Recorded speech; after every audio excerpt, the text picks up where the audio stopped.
স্ত্রীর প্রথম হক হচ্ছে স্বামীর থেকে সবচেয়ে বেশি ভালোবাসা পাওয়ার যোগ্য তার স্ত্রী।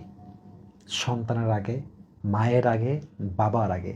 ভাই, বিয়ের পরে বাবার হক পেছনে, শুনবেন আবারও বলছি, রিপিট এগেন, বিয়ের পরে বাবার হক পেছনে, মায়ের হক পেছনে, সন্তানের হক পেছনে, ইভেন ভাই বোন আত্মীয় স্বজন ফ্রেন্ড সার্কেল সবাই ব্যাক। সবার আগে আপনার স্ত্রীর অধিকার। ইসলাম ও মাই গড, সবার আগে তার অধিকার। আবার বলেন, কি শুনেলেন আপনি এটা? হ্যাঁ, এটা বাস্তব। বিয়ের পরে আপনার মায়ের হক পেছনে, হ্যাঁ। বাবার হক পেছনে, আপনার বোনের হক পেছনে, ভাইয়ের হক পেছনে, বন্ধুর হক পেছনে, আত্মীয়দের হক পেছনে, সবার আগে যার প্রায়োরিটি লিস্টে আপনার সবার আগে যার নাম থাকবে আপনার লিস্টে, সে হচ্ছে আপনার ওয়াইফ। ও সবচেয়ে দামি, এটা খোদা। রাসূলের হাদিস।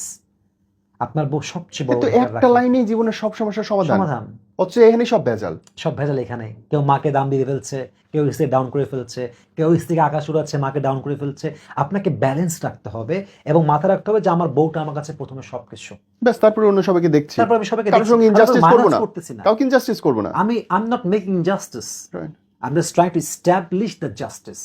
right. Because the prophet says your wife is front and everyone Okay. is back. Okay, so done. আর তো কোনো কথা হইতে পারে আমার না। বউকে নিয়ে আমি সবার আগে থাকবো, এটা আমার জরুরি।